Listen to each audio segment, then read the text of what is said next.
Bonjour à tous, je suis enchanté de vous retrouver pour la première fois, de vous trouver pour la première fois sur cette chaîne letrading.fr. Alors, je m'appelle Thomas Veillet, ça fait 30 ans et plus que je suis dans la finance, je suis un trader, je suis un gérant de fortune, un gérant de fonds, j'ai fait plein de choses dans la finance depuis pas mal d'années, et puis depuis quelques temps, je fais des chroniques boursières, donc je vous parle de finance avec un ton un peu décalé, et en essayant de vulgariser les choses pour rendre les choses un tout petit peu plus digestes, parce qu'il ne faut pas se le cacher, en général, la finance, c'est pas super digeste. Alors, si je me retrouve aujourd'hui face à vous sur cette chaîne, letrading.fr, c'est parce que Jonathan m'a demandé de venir vous parler de finance toutes les semaines. Parce que le trading, c'est bien, mais simplement, il faut aussi connaître un tout petit peu ce qu'il y a autour. Et si on peut gagner du temps et compenser tout ça en essayant de brièvement prendre en 5-6 minutes tout ce qu'il y a dans le marché pour essayer de comprendre ce qui se passe, et en plus d'avoir les méthodologies de trading du trading.fr, eh bien c'est plutôt pas mal à la fin. Donc mon idée, mon job, mon travail, ça va être ces prochains temps de vous voir toutes les semaines pendant 5-10 minutes pour vous parler des 5 choses qui font bouger la finance cette semaine et qui préoccupent les marchés en ce moment.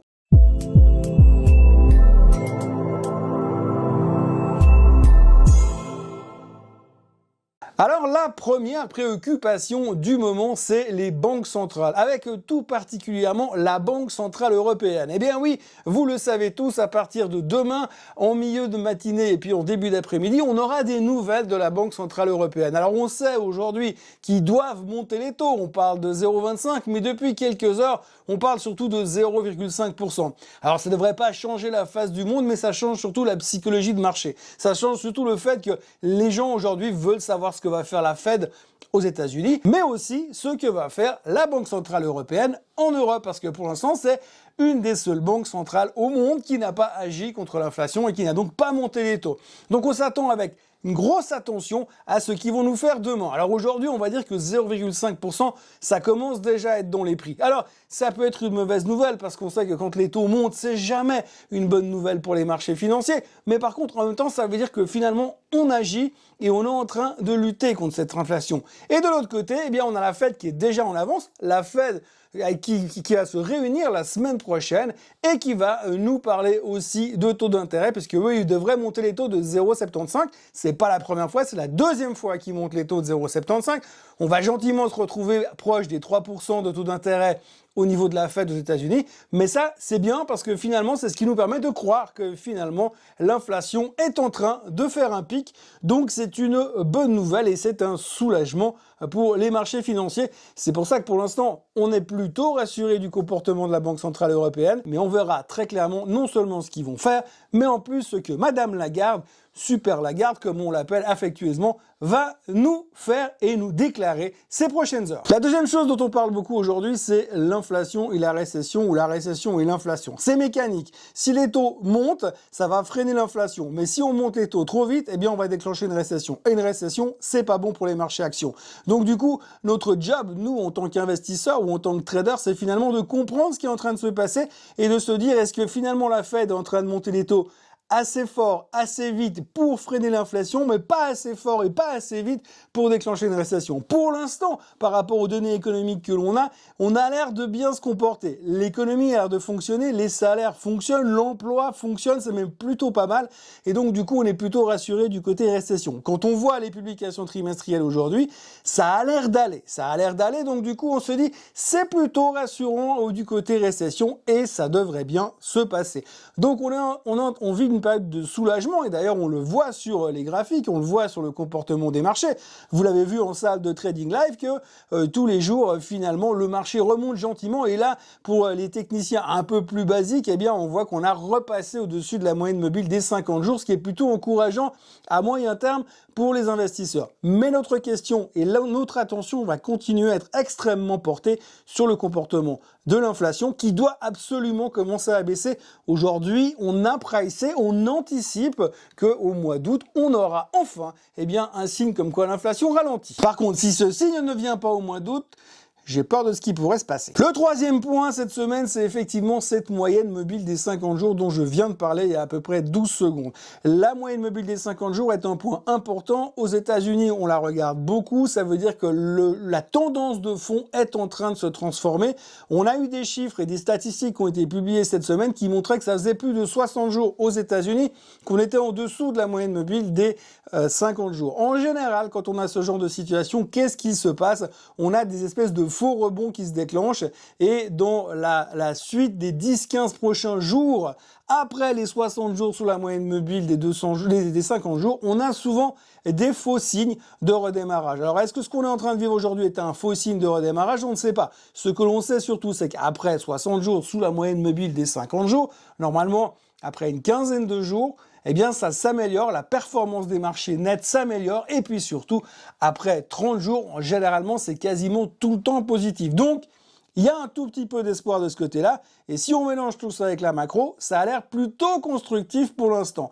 La seule chose qui dérange sur le fond, c'est que dans le cycle de l'investisseur, on n'a pas vraiment encore vécu la capitulation finale et la dépression où les gens disent « moi je veux plus jamais faire de la bourse ». Le quatrième point, inutile de vous dire qu'on est en pleine saison des résultats et que ça devient très très important. C'est pas si important le fait que les résultats soient bons ou mauvais. On l'a vu récemment avec Netflix, si les chiffres sont bons, c'est bien. Mais si les chiffres sont pas bons, on le savait. Mais si les chiffres sont pas bons et on le savait, est-ce qu'ils sont encore pire que ce qu'on attendait ou est-ce qu'ils sont mieux que ce qu'on attendait? Ce qui pourrait être une bonne nouvelle. Donc aujourd'hui, c'est plutôt une question d'interprétation. Et je dois vous le dire que depuis 3-4 jours, on est plutôt en phase de moins pire. C'est-à-dire qu'on est en train de se dire que finalement, eh bien, on a des mauvais chiffres, mais c'est pas aussi pire que ce qu'on pensait. Les analystes ont tellement vu rebaisser et corriger leurs attentes à la baisse que finalement, les sociétés font mieux que ça. Et mieux encore, on a vu le cas récemment de Netflix. Eux, ils ont carrément dit eux-mêmes qu'ils allaient avoir de moins en moins d'abonnés. Ils parlaient de 2 millions sur un trimestre.